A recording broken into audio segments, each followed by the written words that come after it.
ओम शांति। प्यारे मीठे भाइयों बहनों, गुड मॉर्निंग। आज के वीडियो में आपका बहुत बहुत स्वागत है।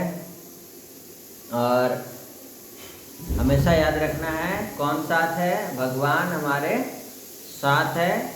डरने की क्या बात, बस बात खत्म हो गई। सारा नेगेटिव ऊर्जा, क्योंकि भगवान क्या है? पॉजिटिव ऊर्जा है। It's a huge source of positive energy. ठीक है, बाबा को याद करते ही आप पॉजिटिव एनर्जी के बहुत बड़े हिमालय पहाड़ से जुड़ जाते हैं। छोटे से पत्थर है, हिमालय से कनेक्ट हो गए आप। ठीक है, तो आज की कहानी से हम लोग क्या सीख मिला, चलिए सुनते हैं।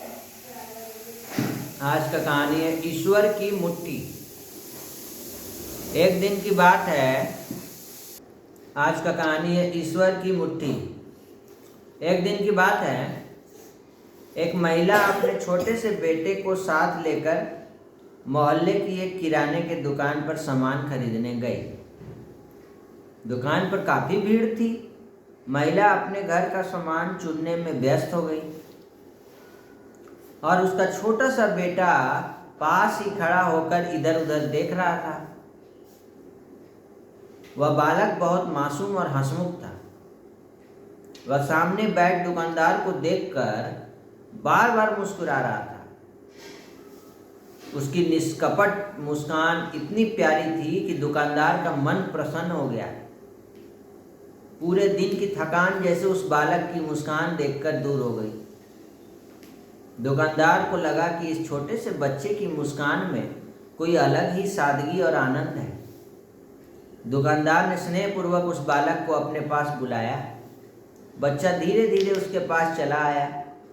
तब दुकानदार ने अपने नौकर से चॉकलेट का एक डब्बा मंगवाया। उसने डब्बा खोलकर बच्चे के सामने रख दिया।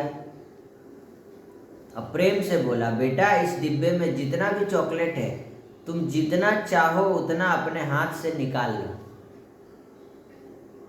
बालक ने डिब्बे की ओर देखा, पर उसने चॉकलेट लेने से मना कर दिया। दुकानदार ने फिर कहा, ले लो बेटा, जितना चाहे ले लो।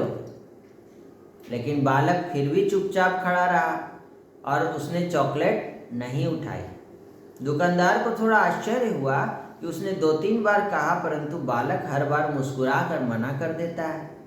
यह सब कुछ बच्चे की माँ थोड़ी देर से देख रही थी, पर उसने कुछ नहीं कहा। कुछ देर बाद दुकानदार स्वयं डिब्बे में हाथ डालकर एक बड़ी मुट्ठी भर चॉकलेट निकाल लाया और बच्चे की ओर बढ़ाते हुए बोला, लो बेटा, ये तुम्हारे लिए। बालक ने तुरंत अपने दोनों हाथों को मिला करके खोबा बना लिया और दुकानदार की दी हुई सारी चॉकलेट उसमें ले ली। फिर उसने खुशी खुशी दुकानदार को धन्यवाद दे दिया, थैंक यू अंकल। और उछलता कूदता हुआ अपनी माँ के पास चला गया। जब माँ ने सामान खरीद लिया और वे दोनों घर की ओर चल पड़े, तब माँ ने मुस्कुराते हुए बेटे से पूछा, बेटा, जब अंकल तुम्हें बार बार कह रहे थे कि अपने हाथ से चॉकलेट ले लो, तब तुमने क्यों नहीं ली?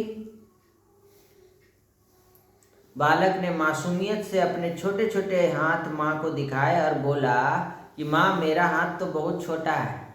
अगर मैं अपने हाथ से चॉकलेट लेता तो उसमें बहुत थोड़ी ही चॉकलेट आती, लेकिन अंकल का हाथ बहुत बड़ा है। उन्होंने जब अपनी मुट्ठी से चॉकलेट दी तो मेरे दोनों हाथ भर गए। बेटे की यह बात सुनकर माँ को कुछ क्षण के लिए शांत हो गई। उसने अपने बेटे की बात में गहरी सीख दिखाई दी। क्या सीख मिला इस कहानी से? क्या सीख मिला? कि हम अक्सर अपने प्रयासों से सब कुछ पाने की कोशिश करते हैं और जल्दी जल्दी मांगते रहते हैं, लेकिन हमें यह नहीं भूलना चाहिए कि हमारे हाथ बहुत छोटे हैं। भगवान के हाथ के आगे हमारा हाथ बहुत छोटा है, जबकि ईश्वर की मुट्ठी बहुत बड़ी है। जब भगवान अपने से देंगे तो बड़ा बड़ा बड़ा बड़ा हाथ का देंगे, हम लोग कितना छोटा सा निकालेंगे। तो भाइयों बहनों, स्टूडेंट्स, पेरेंट्स, जितने भी सुन रहे हैं भाई बहने, यदि हम धैर्य और विश्वास रखें और सब कुछ ईश्वर पर छोड़ दें तो वह हमें हमारी सोच से कहीं अधिक देता है। इसीलिए कभी कभी मांगने के बजाय भरोसा रखना ही सबसे बड़ा विश्वास होता है। भगवान पे भरोसा रखो, वो जब देंगे तो बोलते ना, जब भी देता भगवान छप्पर फाड़ के देता है। अब मनुष्य अगर अपने से लेना चाहे तो छोटा सा हाथ है। तो ये है आज की कहानी। क्या सीख मिला इस कहानी से कमेंट करके बताएंगे, है ना। वो परमात्मा हम सब आत्माओं के पिता है, नूर है, प्रकाश है, और हम लोग भी नूर हैं, प्रकाश है। वो सब परमात्मा है, हम लोग आत्मा है। उनका प्रकाश में सब कुछ छुपा हुआ है, उनका प्रकाश लेने का कोशिश करना है, और जो भगवान सीख देते हैं उन सीख पर चलना है, उसका उल्लंघन नहीं करना है।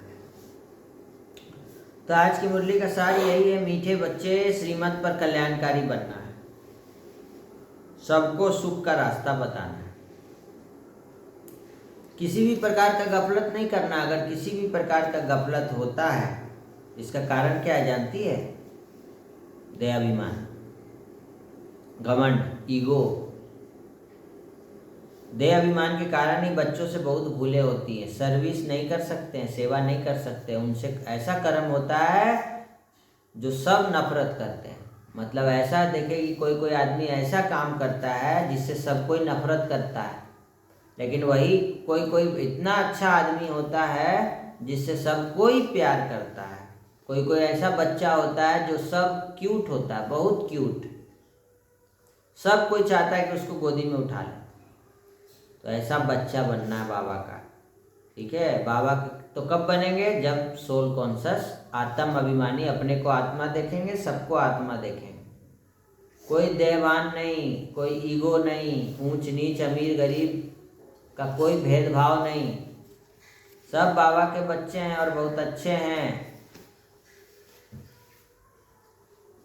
ठीक है। और आज बाबा ने हम बच्चों को, मम्मा ने भी आज दिया है, दुर्गा पूजा चल रहा है ना, आज तीसरा दिन है ना कि दूसरा दिन, तो आज मम्मा ने कहा आत्मा कभी परमात्मा का अंश नहीं हो सकता। कहते हैं ना, आत्मा परमात्मा का क्या है, क्या कह देते हैं? अंश है।